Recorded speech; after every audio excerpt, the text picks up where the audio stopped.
currently in the streets of New York right now, wearing my black jacket, walking through these gray streets of amazing New York City. And the thoughts came into my head of giving up.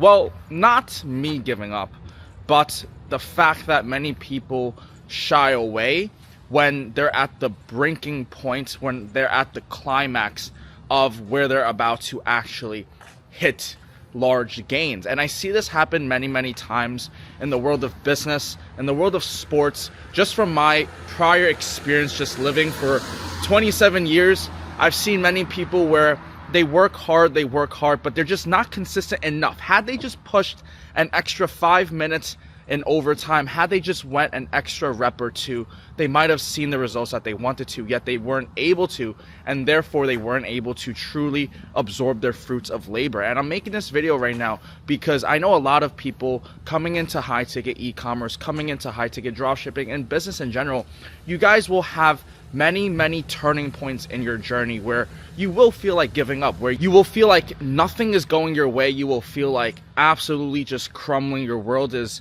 going to just collapse. And I'm here to tell you that it's all right. It's all right to feel that way. Okay, you don't have to shy away from feeling that way. We all feel like giving up sometimes, but it's the action of whether or not we take the action of giving up. And you know, people like us, you know, real business leaders, if you follow my channel, if you're in the Lamb fam, you know you're one of these.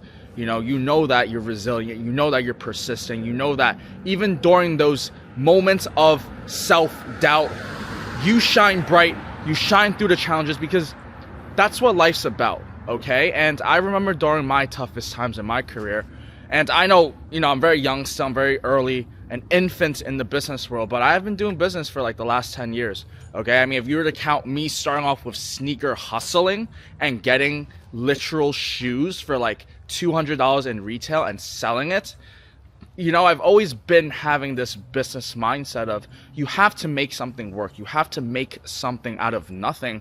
And oftentimes when we're presented with literally nothing, if we feel like we've been dealt a very bad hand, if we feel like giving up, we feel like we don't know where to go, it might not necessarily be the easiest mindset to kind of change, to actually try to change your life. And if you're someone that struggles with consistency, if you're someone that might be able to just get themselves up, get themselves pumping for a day, a week, maybe even a month, but then you struggle because you fall short on month 2, month 3, you're able to go to the gym, you're able to get your business started, but you just end up falling short.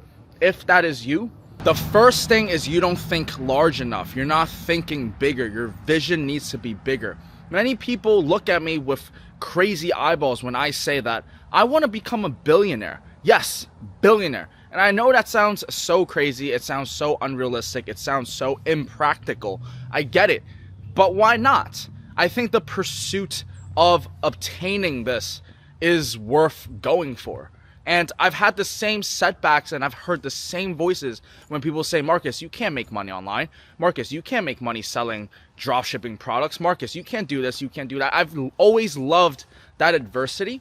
And I think that's the first step into understanding your mind when you're about to give up in hard moments, when you're literally lacking in the consistency because you can't push through, is because you don't see the vision large enough. And the truth is, nobody's going to see the vision for you, bro. You have to see the vision within yourself before you could deliberately elaborate what are your thoughts in your head, your vision in your head to the world. It all starts over here. It all begins in the mind. Your thoughts will lead to your actions will lead to your habits, and your habits will lead to a lifestyle. And so if you can't program yourself to look for positive outlooks, to look for the larger vision, you have to understand that during times of that large vision action taking, you're going to have setbacks. So the first thing that I recommend is you have to see the bigger picture.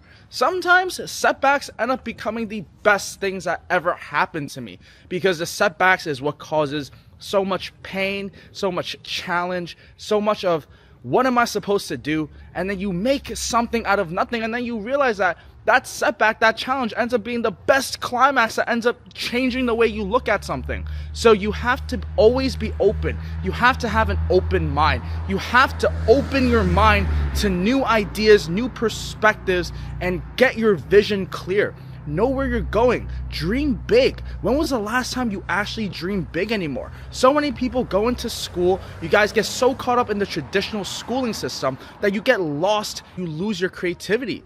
Most people coming out of high school, coming out of college, you have lost that inner child spark in you, that have numbed you, that have told you to constantly sit down in the chair. You have to ask for permission to go use the bathroom. You have to ask for permission to use the hallways. When was the last time you actually felt creative? Probably a long time. And that's number one. You have to get your vision back. You have to instill that childlike inner spirit within you. And you have to dream and dream big. And as you dream, you also have to be aware that during that time of pursuit, it's not going to be all merry and sunny skies, which is okay. Which brings me to number two, accountability. Not accountability with yourself. Yes, I think it's great to have contracts with yourself. And for someone like me, and I'm not trying to sound egotistic in any way, I've just noticed that I have a lot easier time for myself to keep contracts with myself, to keep the promises I make to myself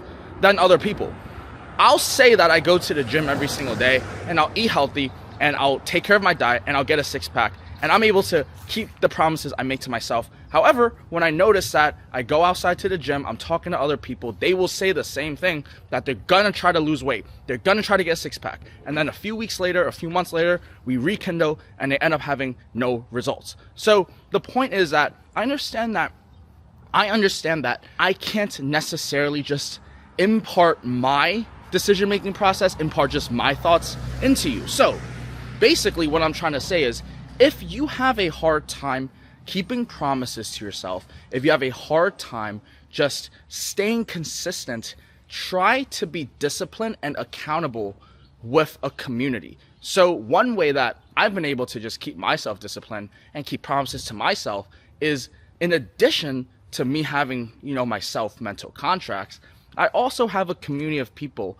every single morning, whether I go to the gym, whether that's my team meetings for my business, whether that is just something, a community, so that I could hold myself accountable and others can see me as well. Because you trying to be a role model, you trying to be someone that actually shows up in front of other people is also what's going to help you stay consistent. Because sometimes I'll wake up, I'll not want to go to the gym. I'll be honest. Sometimes I'll wake up, I don't want to shower.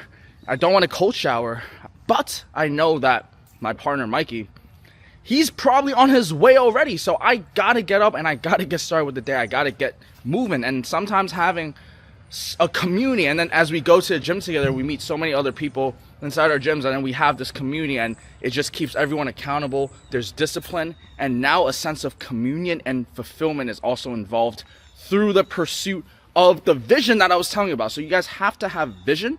You guys have to instill discipline. And the best way to instill discipline is by having that group accountability. So if you're feeling like giving up, don't, because you're probably not thinking large enough. And if you are, you need to surround yourself with the environment, with the network, with the community of people that see the vision, that have the same ethics as you, that work like you, that have that killer mindset like you. And I know that's hard to find. I know that's very tremendously hard, which is why Peak Flow has over 4,000 members and counting, because we are trying to find the best of the best. We are looking for the alphas of the alphas. We're looking for the leaders of the next generation, all inside Peak Flow community. We have over 4,000 members that teach you real, new, modern technology ways of making money online using a new existing business model known as high ticket dropshipping.